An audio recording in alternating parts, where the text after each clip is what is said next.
So this area is our cosy seating area.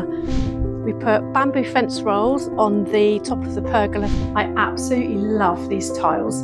I think they give it a really good Moroccan vibe. Welcome to the Ideal Home Show YouTube channel.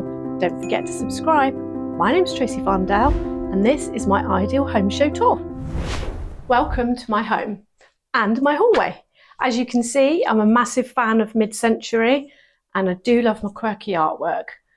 So this is one of my hand-painted features. I got this mid-century mirror in an antiques fair and then I decided to just paint some tile shapes on the wall. I think it's a really good feature. Follow me to the lounge. So my lounge is very narrow and very long, and I knew when we were designing it that I wanted to put a really long 3-meter sofa in here, and I think it fits perfectly. And the best thing is I can sit up this end, husband can sit up that end, and we've got plenty of space between us. Back down the hallway and you get to the coat and the shoe room, which was a bit boring, so I livened it up with a really big painted striped wall. Again, really another great feature. And now the downstairs loo. And I just wanted to show you the flooring. I absolutely love these tiles. I think they give it a really good Moroccan vibe. And then at the end of the hallway, one of my favourite cabinets, I got this about 10 years ago from HomeSense, and it's been in every single room. And then welcome to my favourite room in the whole house, the kitchen. It's where I spend most of my time. One of my best features in this kitchen is my tiling. Believe it or not, the last time I tiled was 23 years ago. So when I took this on, I was a newbie again. I knew it was going to be quite simple because it's just a splashback. It did take me quite a while though. So yeah, but I really love it. One of my favourite bits of the kitchen. Now this round table was a Facebook Marketplace find. I've always wanted a round table. I feel like having everybody facing each other is so much more sociable. I sanded it, I stained it, and then I brought it in here and obviously got my new chairs. Yeah, I really love this. It's a really good feature, a nice central focal point in the kitchen. My coffee corner, again, amazing cabinets right up my street. These are bamboo, stained dark. And I knew I wanted to put some little wine glasses and have a shelf. Had these battens that were no more nailed onto the wall and they wouldn't come off. If we tried to get them off, the plaster would have come off, would have been a whole mess. So I've had to disguise them. And I did that by using, again, more bamboo and the plant. You would never know that they were there. Another good tip is hiding those big black areas in the kitchen, like the hob and the oven. Sometimes can be a bit unsightly, especially when you're going for like an earthy kind of theme. So I've just used a mat here, just a floor mat from IKEA. Obviously only put it on there when it's cold. And the same with this on the oven, just this cloth draped over just takes away some of that big sort of black square that's quite unsightly. Another of my favourite DIY projects in the kitchen are these sliding doors. You can have them both across the door, or you can have them just open a little bit like this, which I think gives quite a nice vibe. You can have them across the other door. They were quite tricky to put up, I won't lie, but again, definitely worth it. So I wanted to make a feature of this doorway. I'd seen something on Instagram which was a bit of an inspiration, and then I just drew this and painted it in by hand, and I think it makes the doorway look much bigger.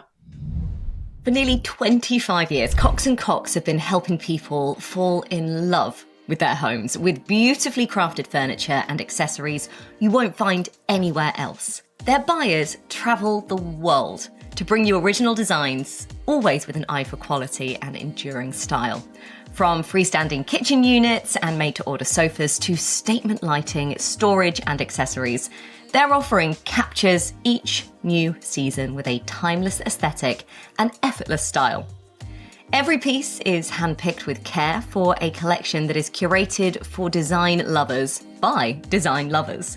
The English rustic trend is an evocative and layered look with eclectic accessories and furniture full of texture and character. It features colour in deeper tones with embroidered and printed textiles and natural materials reminiscent of cosy cottages and homely farmhouse style. And when it comes to Christmas, Cox & Cox is the place where festive dreams begin. Their eagerly anticipated festive trends are a highlight of the season, bringing together everything you need from show-stopping faux trees, baubles and lights to Christmas liners and gift wrap. So whether you want a serene, nature-inspired festive decor, a little retro glamour, or a fun, classic, nostalgic family Christmas, Cox & Cox have a trend to match your style. Click the link in the description below to create a home you love to be in with Cox & Cox. And now through here into the Snug.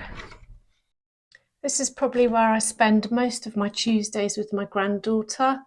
We sit in here watching television and snuggling up. And it's a great little room for the rest of the family to come in. So here we are in the Snug. Does what it says on the tin really. It's very snug. Sofa, telly, toy storage for my granddaughter, laptops, that kind of thing. But yeah, really enjoy it. It's just a nice little area to get away. Now let me show you the garden. So this area is our cozy seating area. We've used it so much over the summer. I mean, we've had the best weather, haven't we? We come out here, we have our coffee, obviously our little gin and tonics and our wines. It's literally like a living room outside. Yeah, I love this bit. So this is by far my favourite space outside. So the pergola was already here, but the patio was grey, it was horrible. So we've stenciled it using masonry paint. It took ages, as you can see by the pattern, but it was definitely worth it. We put bamboo fence rolls on the top of the pergola for shade only. It's not waterproof, but it really does help because this is a very hot area. Now come with me and I'll show you my favourite DIY that's the most budget friendly ever. My outdoor kitchen.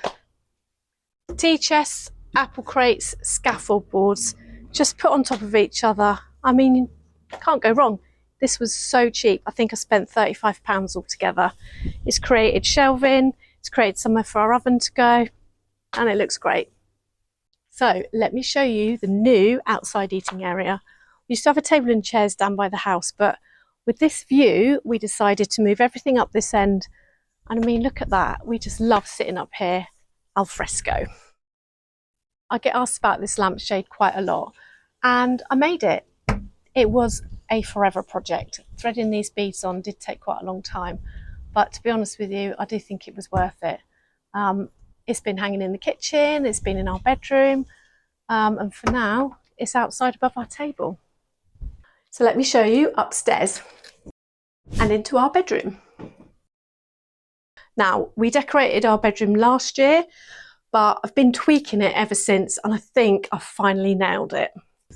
I love using natural products, bamboo being one of them. So I made this headboard by sticking loads and loads of bamboo poles to an MDF sheet and then wedging it behind the bed and the mattress, and I think it works perfectly. There was one pole left over, which I cut to length and is wedged in, and I use it to hang my lights from. I also love the beams in this room and my green ceiling. I think it really sets the tone. And now into the ensuite. So believe it or not, I tiled this 23 years ago when we first moved in. I was a complete novice, didn't know what I was doing. I tiled this area inside the shower, all around the bath. I still love the mosaics, I still love the colour, and I don't think I'd ever change it because it holds so many stressful memories. And now the main bathroom. Now I know I say this about every colour in my home, but this muddy red I'm obsessed with. It's called Old Street and it's by Coat Paints. I feel like I could decorate every room in the house with this. Yeah, really love this colour. And also round here we have got some of the tiles left over from the downstairs loo, and they make a great splashback. Replacing our bath with a shower was probably one of the best decisions we ever made. We also had these really ugly white wall tiles in this bathroom where the bath was. And we've used these really cool marble wall panels. They're so impressive. They're waterproof, completely sealed, and they look the business. Well guys, thanks very much for watching. I'm Tracey Varndell. Don't forget to like, subscribe and check out loads more interviews from the Ideal Home Show right here on the YouTube channel. Cheers.